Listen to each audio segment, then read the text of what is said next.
Hello, friends. Hello, brothers. This is Justin with Masonic Improvement. I have two very special guests with me today. Hello, everybody. Dennis Yates, co-host of Masonic Improvement with Justin Jones, and our very special guest tonight is Raborn Reader. Yep, I'm Raborn Reader. Raborn, why don't you tell us a little bit about your Masonic background? All right, I was raised in Lake City Lodge in December of '82.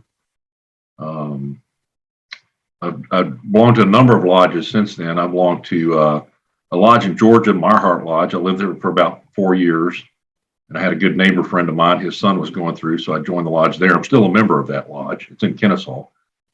I belong past master of Magnolia Lodge 113, current secretary of Montgomery Lodge 25, worshipful master of Washington Lodge number 18 that meets at Navasota, the senior deacon at Tranquility Lodge 2000, and a member of Nixon Lodge in Smithville. Wow, that's quite the resume. You are definitely busy. A little bit. Why did you join Freemasonry? What was that driving force that made you decide you couldn't go without? So I had my grandfather's ring, and I worked for Houston Lang & Power. I was working full time, going to school at night. And at the time, I didn't know it. I worked for a bunch of Masons, and I had his ring, and I was real curious as to, what it was and what it was about. And all the guys that worked there were, upstanding guys. They were mentors. They did the right thing. And most of them had rings. So finally, one day I asked the chief clerk, I said, so tell me about this Masonic stuff. Because I was really curious. My family dates back to the 1840s. They were Masons. Wow. So Sam Damon, who is buried in Damon's Mound, belonged to St. John's Lodge number 5. So I asked the magical question, and I soon found out that everybody that worked in the building that was in management were Masons. So just curiosity initially, but and then I think back about it, my grandfather used to take us to the Shrine Circus at the Sam Houston Coliseum all the time. So it kind of circled back around to my grandfather and his relationship with Masonry. So how did the reality of Freemasonry compare with your expectations when you joined? The reality is it's been great. Just about everybody I've met, it's been a real wonderful journey. It's been December 6th was 39 years for me. Wow. I got in when I was 20. I turned a petition in 21, got raised when I was 22. And one of the things I've noticed over the years is when I travel or go places, you can always pick out the person that's a Mason, either by the way they carry themselves, the way they talk, the way they interact with the public. But it's been a great journey. I mean, everybody I've met has been just wonderful. So it's been a great time. What do you think the strengths and weaknesses of the fraternity are today? What are we facing today? So I think our biggest strengths are the relationships and the fellowship. Every lodge you go to, you walk in the door, everybody greets you. It's a great interaction. So we have great fellowship. The esoteric work's great 99% of the time. Occasionally there's a few, but I think that's the best part of it is the fellowship and just the interaction with all the other Masons across the state, and not just across the state, but across the country. So it's across the board. On the other end, I think where we might need to improve is we could do a little bit better job on our communication with the community, maybe developing our leaders in the lodge a little bit better. A couple of years ago, we had a guy that was junior warden, and a lot of people didn't think he would do very well. And I just kept telling him, let him progress, and he'll do fine. And by the time he became master, he wasn't afraid to speak in public. He led the lodge, and we didn't have any issues. So I think developing those leaders is another good place to start with that. I really like that you say that. What a lot of people don't know about myself is I'm a pretty introverted guy. When I first joined the fraternity, the thought of me standing in front of anybody and giving any kind of presentation or even just talking was a paralyzing fear of mine. And it really just being a member in being involved in a small town lodge just doing small things here and there, it really pushed me out of my comfort zone. I mean, the thought of me running a podcast now where hundreds and thousands of people see my face and hear my voice, never would have ever occurred to me 10, 15 years ago. And so what you're saying is positively true. It has a huge potential to really develop that leadership in people. And the lodge, I consider the lodge a safe space. So once the door is closed, all the other parts of the world are left behind. So you're there with your brothers, and you know, if something goes wrong, they're not going to, you know, drill you into the ground. They're going to assist you and make sure you do the right thing. So I consider it a safe space. Absolutely. You can let. You haven't been to Goliad, have you? Yes, I have. You know, they tear me apart in Goliad. I'm just kidding. But it's a safe tearing apart because you're in a safe Right. space. It is. It's all in fun. And, you know, I would like to take the opposite, opinion to what you're stating and what Justin was touching on, and I'm definitely a people person. I'm a social butterfly. I'm the wild card of this show. So I agree. it actually helps me to reel myself in and to think a little bit more about what I'm going to say before I say it, so that I don't hurt people's feelings, so I don't push the envelope past past the point of no return, you know, because in my past, you know, that's where I was. I've never been afraid to tell people what I think and how I feel, and I've hurt a lot of feelings in doing that. So now I'm a little more reserved in how I approach people and how I communicate. And as far as leadership is concerned, you know, you touched on my biggest my biggest goal in Freemasonry, and which is this past year jumping in and helping with the officer leadership training and moving forward with that. You know, that's, to me, that and the education aspect of our fraternity really is an asset that we really have not embraced as well as we could. We have so many great leaders out there and so many members that are the leaders in our community, the leaders in our corporations, the managers, the, you know, people that can teach us to and grow us as a people and as an organization. And I think that you're absolutely correct on that we really need to capitalize on that like we did in yesteryear when we were building this great state and country. Because a lot of the leaders from when I first joined League City in '82, there were still a lot of the old World War II veterans that were there, and some of those old guys, I shouldn't say old guys, but they're no longer with us. Some of them, you know, they were such leaders in the community that they have schools named after them and Right. streets and everything else, and you know, they were involved with communities and they were leaders. It wasn't just, you know, sit on the side and do anything. They were both feet in, and here we go. So I think if we can do that going forward, it helps not only the fraternity, but it'll help the community and everyone else as well. Absolutely. It seems we're kind of missing that in our world these days is that leadership and that grace that Freemasonry brings into leadership.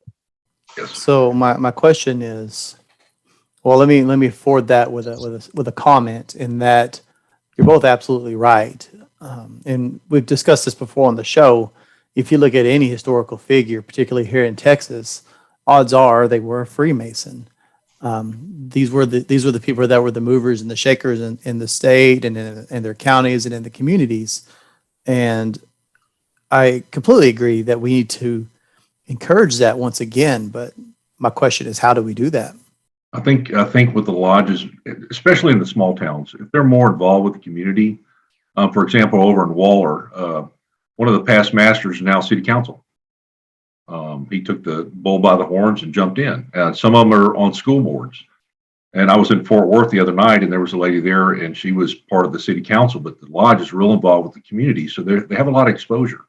And, you know, we still have some state senators and representatives that are still Masons, but I just think we just have to encourage people to get a little bit more involved with the community. And I know that in this day and age of, you know, we're so busy with everything else, there's some opportunity there if we want to get involved, especially in the small towns. Big towns like Houston, Fort Worth, and Dallas, it's a little bit more challenging.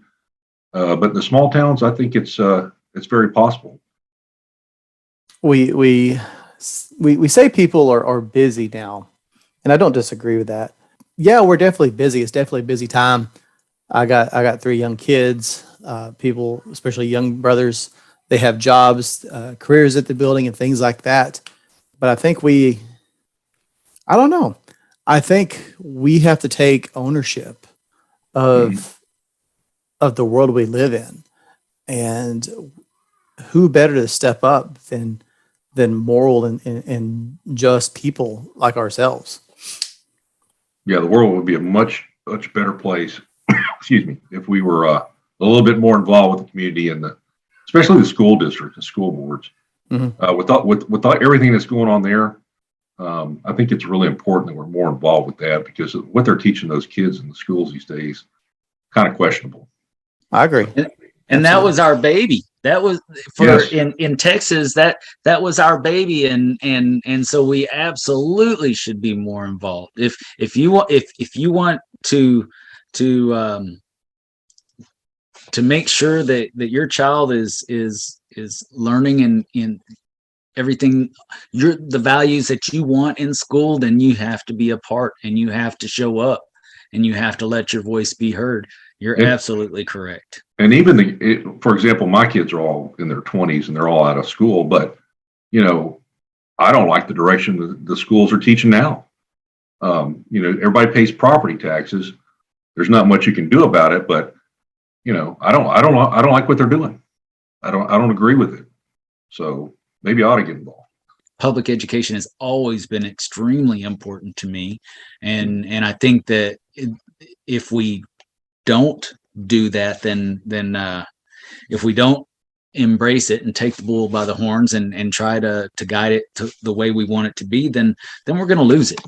Yep. I also think that, you know, public schools are ours, but we've lost it somewhere along the line.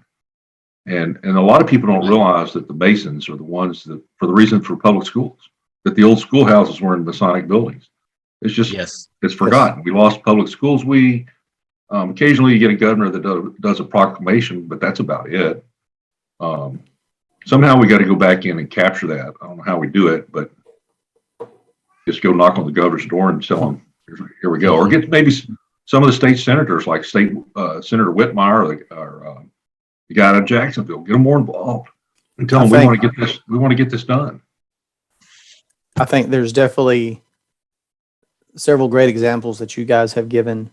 There's something for everybody. Everyone's passionate about something, and there's even in a small community, there are countless opportunities to be involved on some kind of a city board or the city council or the school board or the absolutely. Just don't mention you're running for city council on Facebook.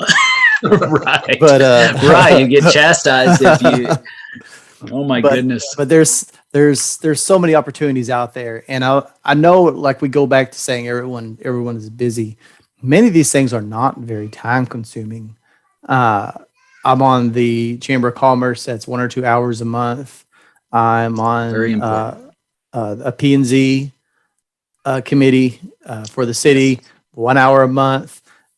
There's plenty of things out there that people could do, not a huge amount of time, and most of these boards are starving for people, starving for new blood to step up. Oftentimes it's filled by older people that are there just because if they weren't there, no one else would be.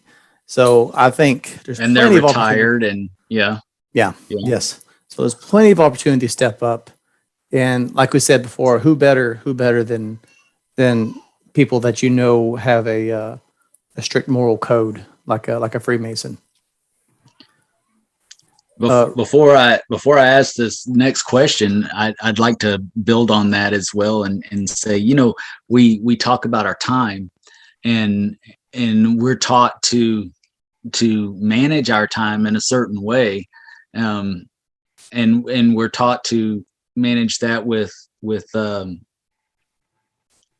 maybe a distressed worthy brother or whatever. But at some point you have to think our country is a distressed worthy country, and we need to make that a priority to get us back there, and not to get too far into politics either way, one direction or the other. I'll keep my wild card out of that. But we're in a distressed worthy country, and we need to embrace that and give a little bit more time to that.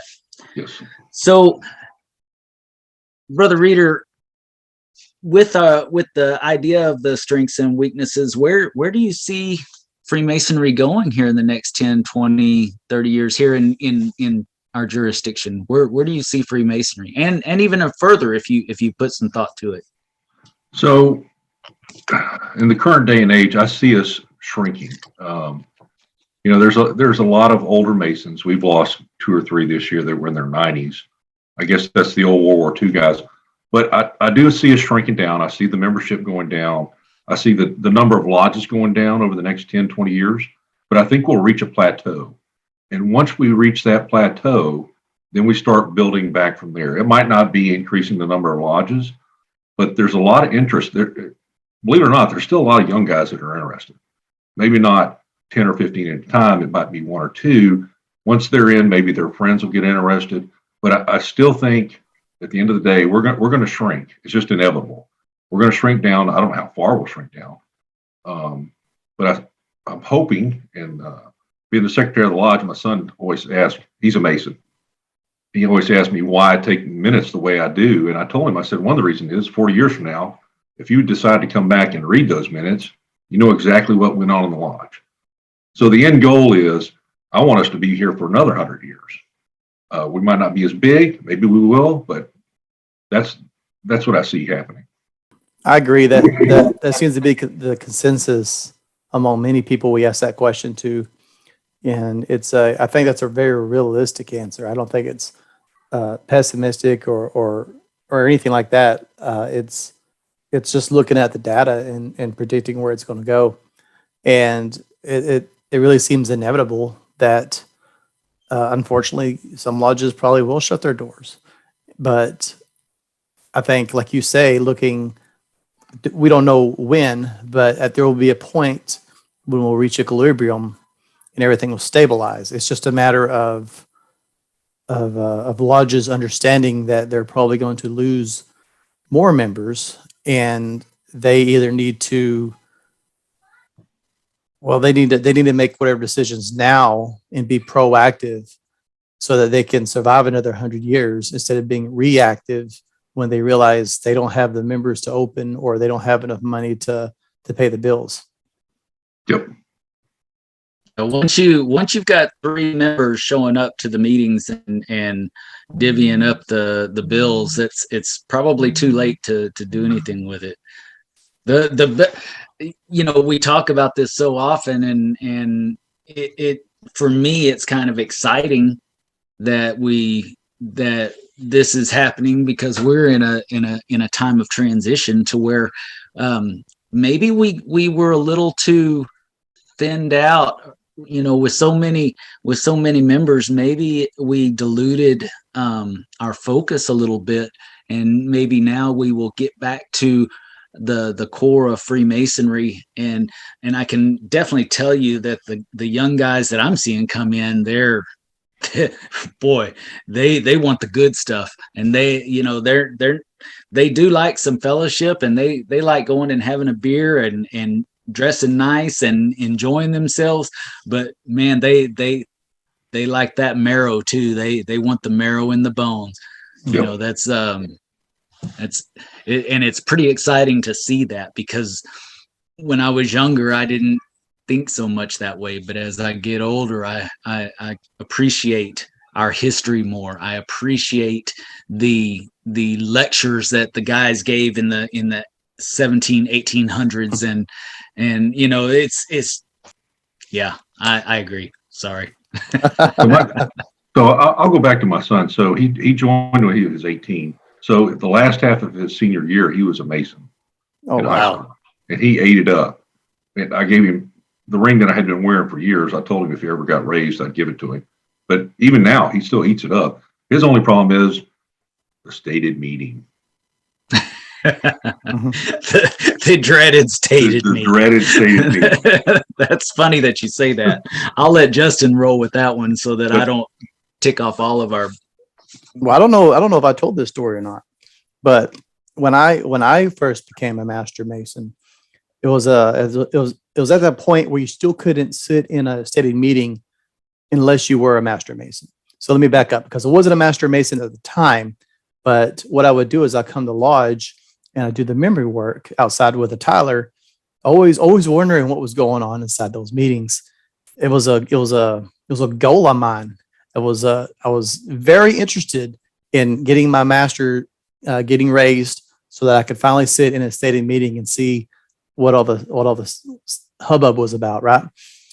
And so I did all my work, turned everything in, and was finally raised. And I sat at my first stated meeting, and it was your typical stated meeting, right? And I thought to myself, maybe I just came to a bad meeting for the first one. But after about a year of the same thing, I realized that this is all that's going on. So I totally understand what you mean by dreading the steady meeting, because if there's no substance to it, if there's nothing that creates any value, then it's a terrible experience. To be frank, it's not enjoyable at all. On that note, my younger son is wanting to join, and he finally has expressed his desire, and he said, "I was just waiting for you to ask me, Dad." And it's like, well, you would have been waiting forever, buddy. But he's in the Dallas area, and I'm going to introduce him to Hillcrest Lodge. Let him spend time with those guys and really get what he's looking for. And I hate to say that, but they've got it going on, and I hope more lodges, and it seems like they are starting to really grasp that and move forward with those ideas. But that's how I feel. I want him to really dig it when he comes in and love it as much as I do. Some of the lodges I visit, I always tell them, I said, you got to make it interesting. Mm-hmm. If you want to retain those members, you want to keep them coming. If you don't have anything for them, they're not going to come back. Absolutely. They'll slowly peel off one by one, and one day you'll go, where's everybody at? So, and that's how my son is. He's like, they're boring. I don't like going. Yeah. So we got to find some more. And being the secretary, it's like, well, got to try to make it more interesting. But I think that's the key for not only the younger guys, but the older guys as well, because they go, I could be at home doing something else. Yeah. Instead of this. But I think down the road, we need to improve on that as well. It's funny that you mention Hillcrest, Dennis, because I'm actually of two opinions. On one side, I think it's the most beautiful Masonic lodge that I have sat in. And on the other hand, I really hate to stroke Kyle Walquest's ego, so I don't really want to say too much about it. But I visited there several months ago, and I think granted, I'm not saying every lodge needs to create like LED in embroidery around their checker payment and all that kind of stuff, but you could tell that time and effort was put into it, and it is a beautiful lodge building. Beautiful. If more lodges put even a fraction of that effort into their own buildings, then you can revitalize the entire Masonic experience in your community. Yeah, another one is San Marcos. Have you been to Yes. San Marcos Lodge? Yes. I've heard good things about San Marcos. I I haven't sat I there. haven't been there, but I have been told about it, and I'm excited to go. I'm going this year, so I was shocked. I've been to Hillcrest and it's a beautiful building, but when I walked into San Marcos, I'm like, wow, you just got to be ready for it. It's Wow. completely different. It's really pretty. It's really nice. Yeah, it's on my what bucket list.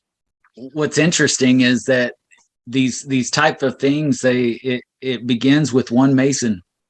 It begins with one Mason making a coming up with an idea, and then the rest of the team just buying in and going with it. Mhm. And I before we leave this subject, I wanted to touch one more thing real quick, and that is, you talk about the demising of lodges in the future and the merging of lodges and whatnot. And Hillcrest is another perfect example of that as well, because they didn't wait until their old lodge was completely down the tubes before they merged with the other lodge. And so they were able to take funds from the old lodge that merged into the new lodge, and that's what they did with it. They beefed up the new lodge, or the other old lodge, I should say, because that lodge is it's built on the quarries of the Love Field Airport, where they grabbed the stones for Love Field. That's where that lodge is built. But They were proactive instead of reactive. yes, Right. it's the perfect example of doing the absolute best you can with the worst situation. And it hurts us all to think about it, but it can be such a good thing. It really can. Yep. So Rayburn, you're running for the Grand South in January 2022. I was wondering if you'd tell us a little bit about what led you to make that decision. One of the things I want to do is try to make a difference. I believe in servant leadership. I think it's important. Being in the Boy Scouts, I ran district for a number of years and real involved with that. But I think it's important. And one of the things moving forward, I think we need to modernize a little bit. We need to market ourselves a little bit. And I think we need to right the ship. I think the ship's not in the direction it needs to go in. I think that in order to get more young people involved, I think we need to do that. I think, there's a lot of opportunities through social media to do that. We're on the right path. There's a lot of people that are opposed to that, but I think that if it's done in a tasteful, professional manner, that we can do that. And, we keep all the esoteric work, we keep all the tradition, the teachings, the history, we can keep all that, but we're not giving ourselves credit in the public eye. A lot of people don't know who we are. They know the shrine and they know the Scottish Rite in Dallas because of the hospital. But on the day-to-day person, you can walk into any store with a square and compass. And I do this all the time when I travel. I'll wear a square and compass shirt or hat and nobody ever comes up to me. They have no clue. Nobody says a word. I make it a point if I see somebody to go up a Mason, I'll go and talk to them. But in all my travels, it's very rare that people will approach you and ask you what that means. And I think that's partly our problem because we're not doing a good job of marketing ourselves. But it can be done. I know there's a lot of people that are opposed to that. We don't have to ask people to join, but we do a lot of good things, and we're not putting it out there in the public eye. How do we fix those things?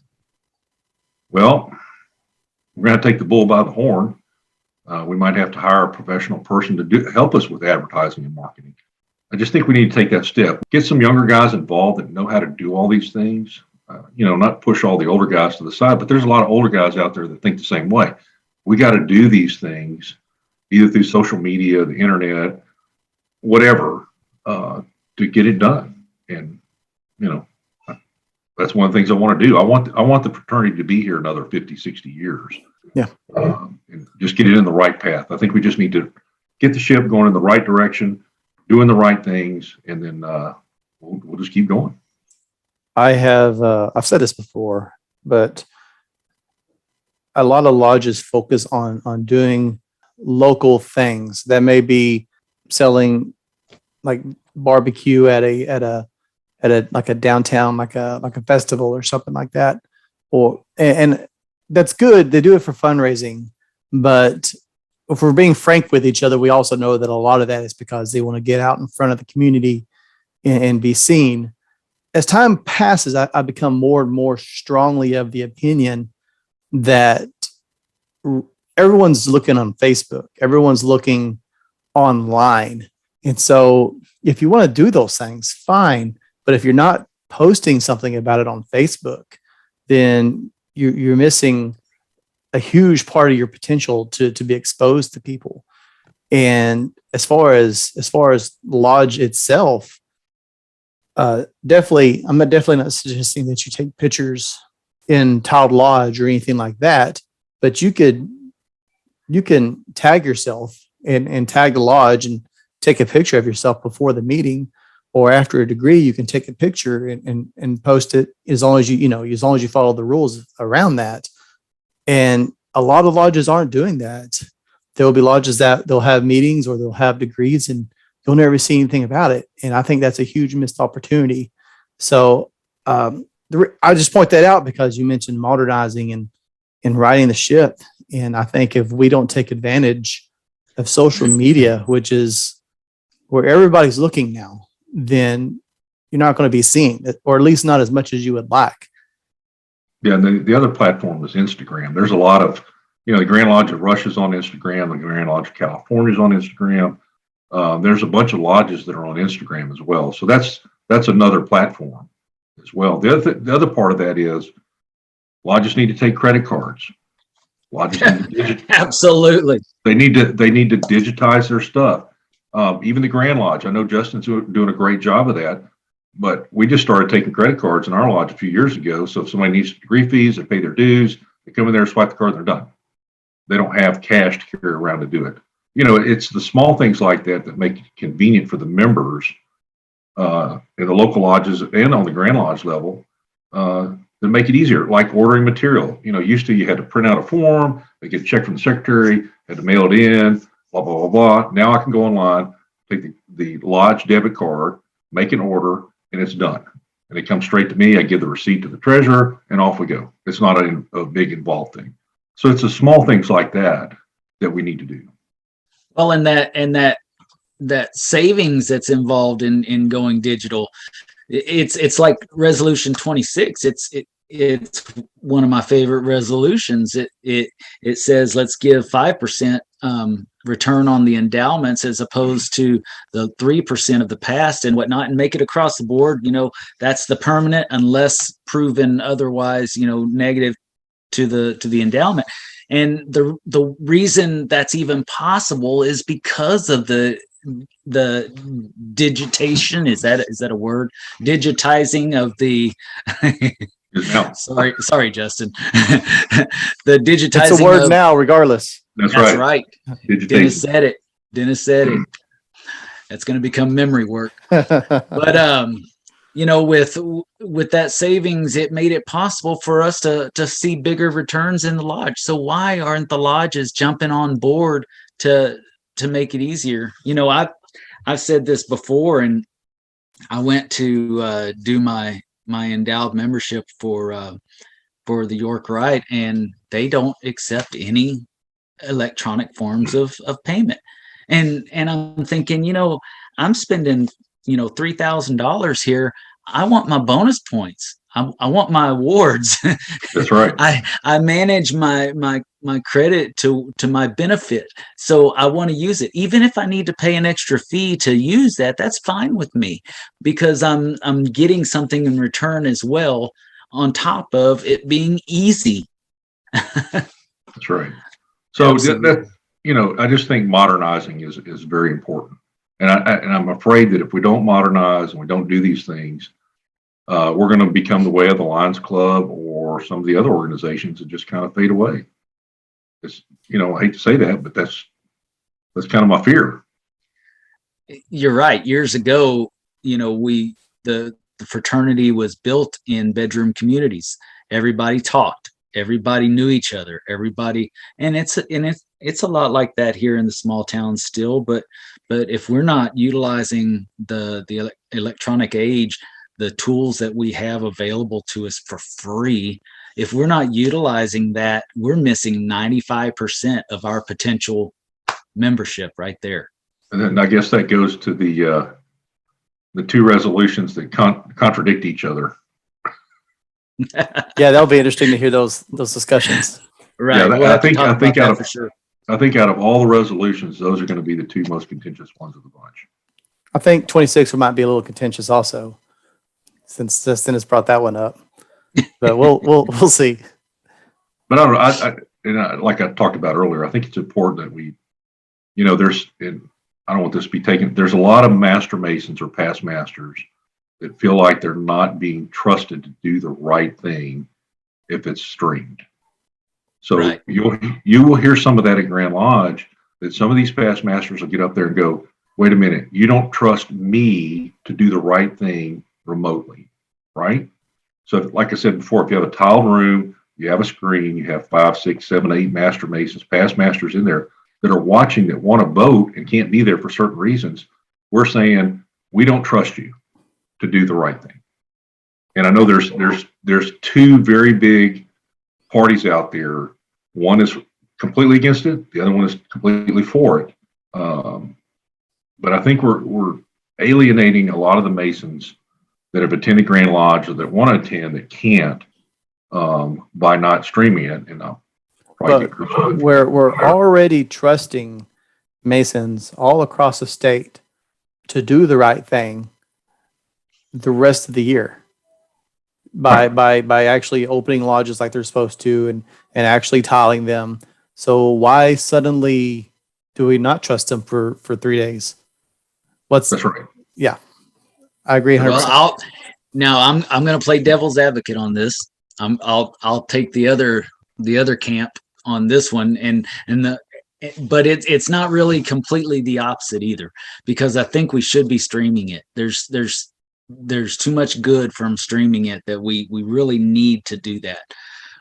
But on the same token, I think that on the other hand, I think that if we make it too easy for people not to come to Grand Lodge, they may not come to Grand Lodge. And that's such a great experience that people ought to make that journey at least once. It took me one time and I'm hooked. I will go for the rest of my life. I've already told Lavinia, and we actually do the countdown to the hotel as to when we can book our next. And it's hard getting a room with a jacuzzi tub because so many guys are doing the exact same thing. The thing is, you can't replace physically being there. Right. There's just no replacement. But I agree with that. But I revert back to the older gentlemen or the older Masons that can't physically do it. Right. Let's say you had young kids and you couldn't physically. I'm not talking about the guys that can do it, that want to do it, that don't want to do it. But Right. You have those people out there that have dedicated their life to fraternity, and they've gone for 30, 40 years, and they can't physically do it, but they still want to be a part of it. Right. So I think and I do agree with that. Right. I do agree. But I understand what you're saying. There, some guy, well, I ain't going this year. I don't want to take time to go, blah, blah, blah. But yeah, I'm thinking more about the ones that want to go that can't go. Right. Versus the ones that don't have the incentive to go. Let's put it that way. Right.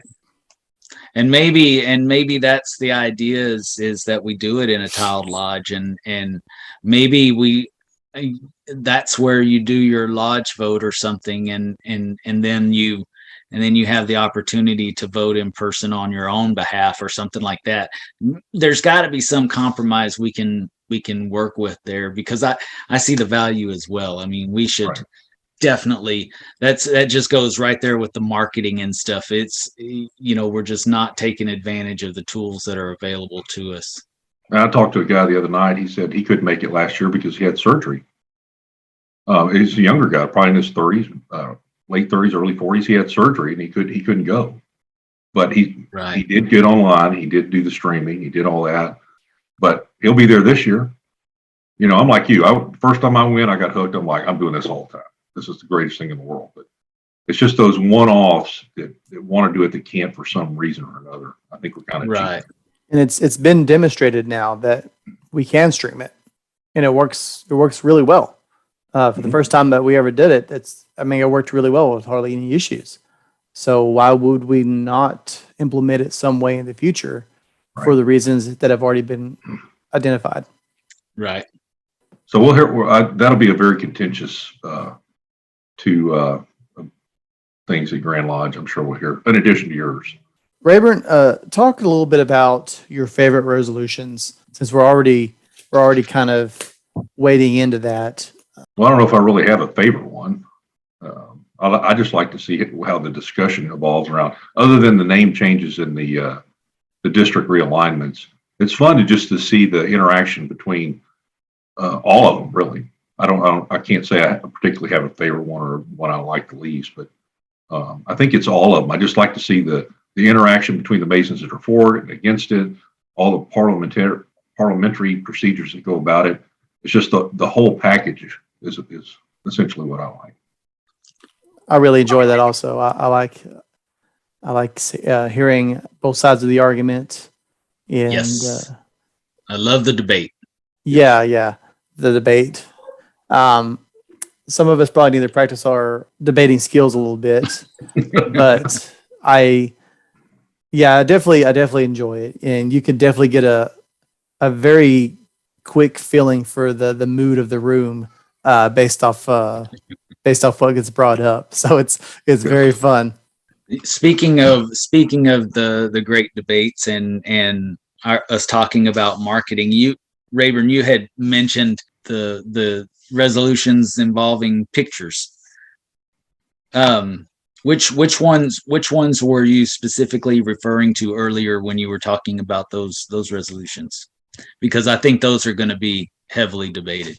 You can't print the names. You've never been able to do it. And now we have the social media and the photos and stuff like that. And a lot of the lodges were doing, they said, we're not going to print the names, we'll show their faces. Yeah. And then I noticed some of the lodges are showing the person sitting there and they've blanked out their face. Yeah. No, I'm serious. I've seen some of those. They'll put Oh my put goodness. something on their face like this. It goes back to the concern of, if there's somebody out there that doesn't like that person for some reason, then there you go. They're going to get blackballed, or they're going to get petitioned or vetoed. Right. And I think that's what the concern is on doing that. So, but then again, I don't know if there's a happy median on doing that or not. I know that the lodges are proud when they do the degrees. It's just how do they convey that without getting that candidate in a bad position, right? I don't know of a closed system where you could do that. You put it on Facebook, the whole world knows. You put it on Instagram, the whole world knows. But I think that's the concern is, somebody doesn't like their dad or their brother or their cousin or whatever, and they're going to go in there and say, okay, I'm going to take them out, right? So I think that's the concern with the pictures. And as far as the taking pictures during a closed lodge, I don't see a problem with doing that as long as you're not showing anything that you shouldn't, right? They take pictures of Grand Lodge from day one all the way through. They do. Some of the grand photographers go to a lodge, and it might be a closed lodge, and they're taking pictures, but they know what to take without revealing anything to anyone else. So again, there's a happy medium there. If somebody knows what they're doing, I don't see a problem with taking pictures of the lodge. I think it's just a slippery slope, like you hinted at. It's a matter of knowing what is okay and what isn't. And I certainly agree. Like if you're doing a apron presentation, probably no reason why you shouldn't be able to take a picture of it. But we also have to be careful, because you're going to have brothers that may have never been told to be careful. And so it's a, like you said, it's a fine line, right? It's Right. And we definitely want people to be able to memorialize these things and to share them. Like we said, it's a great way for people to see what we do, but we also have to be careful about how we go about it. Yeah, because the people on the grand photography staff, they'll take a bunch of pictures, and when they go back and review those, if they see something in there that they don't think is appropriate, they'll delete those pictures. You know, Yeah. if somebody's doing a sign or whatever, you know, those pictures are gone. The person that's doing it, they just need to be aware of not only what's in front of them, but what's behind them. You know, there might be something going on behind them that doesn't need to be in the picture. Absolutely. So that's what I'm talking about. My biggest fear is not even that, but you know, Justin and I talked about this one time before, and when we were doing the open houses, and the very first person that walked through the door at my lodge, I had somebody say, "Oh, there's no secrets in Freemasonry and this and that." So I don't want that guy taking pictures. Nope. I don't. No. That's so.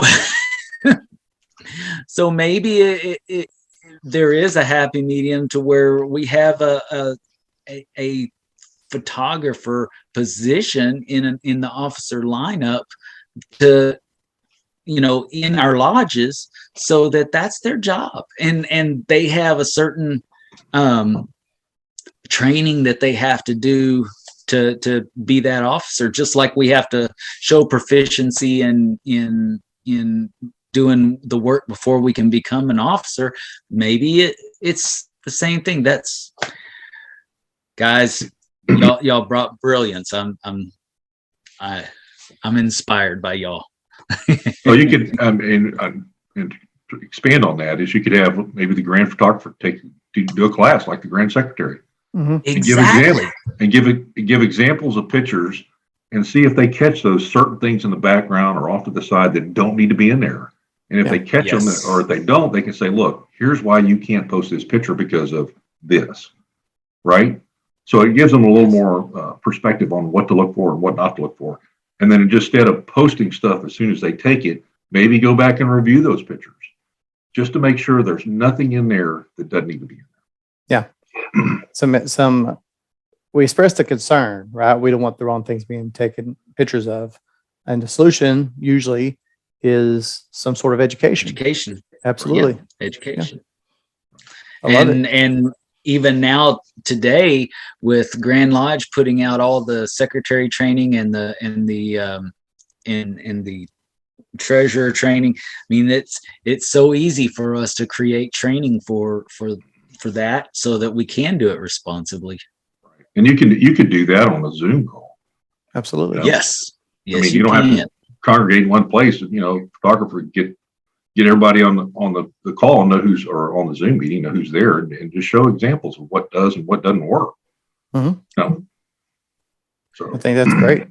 I think we got some things to bring before Grand Lodge next year. well, hopefully we'll have a historian and an orator. So why not have a photographer? Exactly. And you know what? That would help the grand photographer too. If he has trained individuals out there, he's not running all over the state. He can take advantage of those local lodges that are doing stuff. And they, you know, he can, if they have to send them to him and he posts them or whatever, then, you know, it's just more visibility for us. Yeah. It's all about delegating. Yes. And even if it's just a district position, not even necessarily a lodge thing. Right. Right. It could be a district photographer. Yep. Yeah. Well, the district communications officer, expand that to being the district photographer of sorts. You know, that's an excellent idea. Well, he's supposed to be communicating, so you would think that would apply something on Facebook or something, right? I know, right? Perfect opportunity to take pictures and post them. That's why we're probably going to have a new one in District 36 this year. Yeah. I won't. Yeah. I'll leave it at that. Well, I think this has been a great discussion.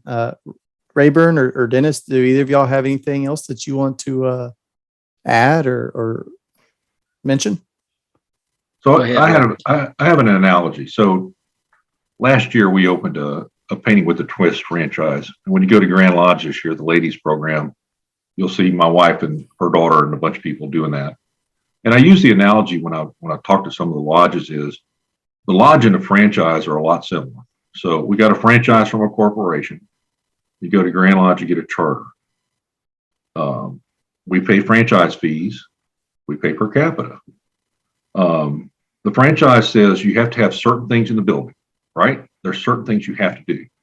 You go to a lodge, there's certain things you have to have, right? The only difference between the franchise and the lodge is, in order for our franchise to stay viable, we have to market ourselves, we have to keep it lively, and keep it changing. Whereas in a lodge, we're not marketing ourselves, we're not changing, we're not keeping it lively. So that's kind of an analogy that I've used in the past. And I think that, if we kind of use that franchise model, they're a lot similar in the way they're set up. Maybe going forward, we can do that. I mean, we set up our franchise. They said you got to have stage, you got to have lights, you got to have brushes, you got to have canvases, and you got to paint it a certain way. All the rest of it is up to us, just like a lodge. You have to have stations, you have to have all the emblems and everything fixed, but the rest of it is up to us. However you want to decorate your lodge is up to you, right? I think that's a brilliant analogy. But that's the key. We got to, if my stepdaughter didn't keep it fresh and lively and constantly changing, we would have closed the door. And we've only been there since May of last year. We made it through COVID, and she's doing a great job, but that's the key. She's always on Instagram, Facebook, doing those things to market the business. And I think we need to market our business, because the lodge is a business at the end of the day. Absolutely. So I think that's important going forward. Absolutely. I tend to agree, and I had a franchise years ago, and it's interesting that you use that analogy, because when I first purchased that franchise, I had a coach that came and told me how to do it, how to run it, how to make it happen. They came out with me and went through it all.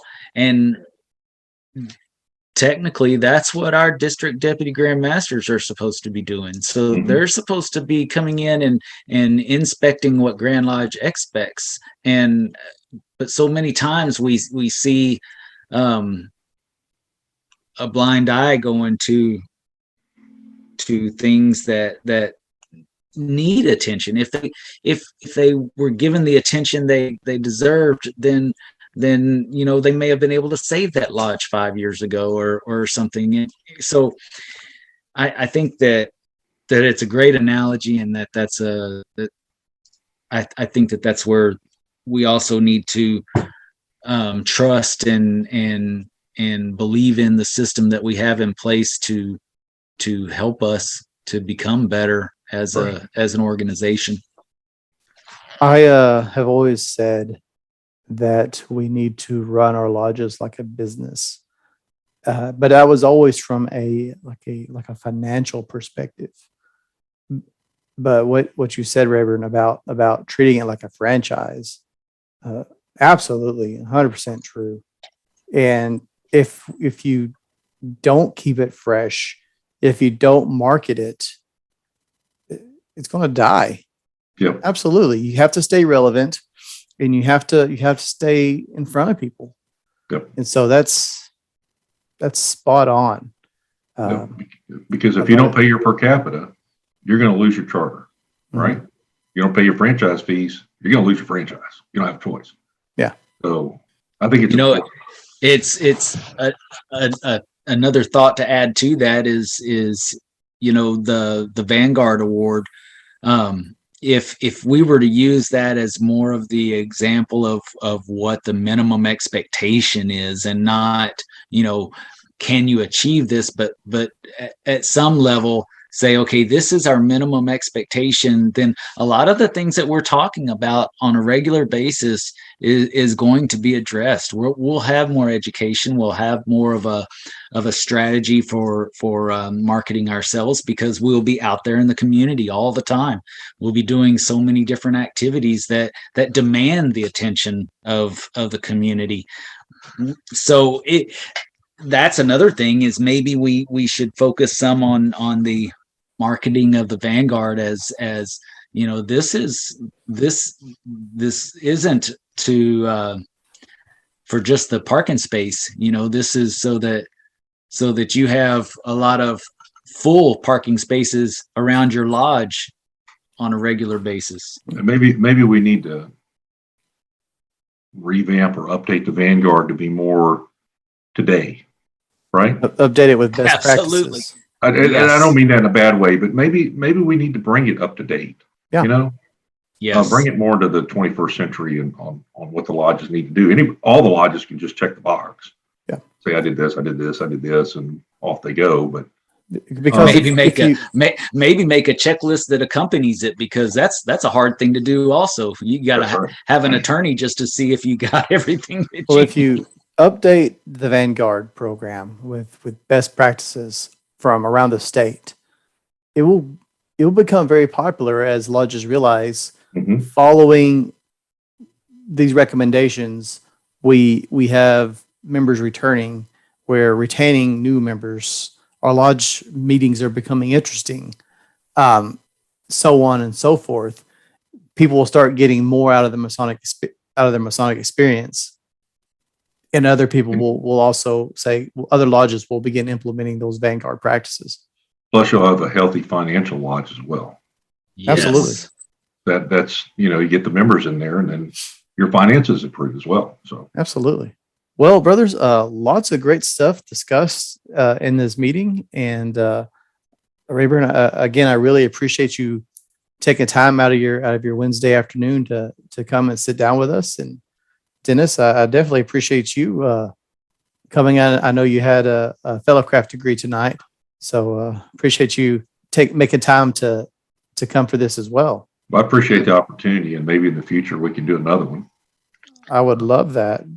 I would love Absolutely. that. This is the good stuff for me. I dig it. You know, whether we're sitting around like this or if it's with a scotch in our hand, you know, in the hotel bar or something, you know, after a conference, that's the good stuff, sitting around talking about the different possibilities and we got some scotch right here. There you go. That's the wrong kind of scotch. Oh, okay. That's the kind my lodge uses on me. They take you up and put you in the corner. But and with that being said, I'd also like to touch on something that, you know, Justin and I have talked about a little bit. Sometimes we feel like we're not getting all the things that we were expecting to get out of our lodges, and I got to tell you, Goliad has just been a phenomenal lodge and has turned into such a great place to be. But I didn't always feel that way. And if there's a viewer out there or a listener that feels like they're on that little island in the middle of nowhere and they're not getting what they need from Freemasonry, you can always reach out to us.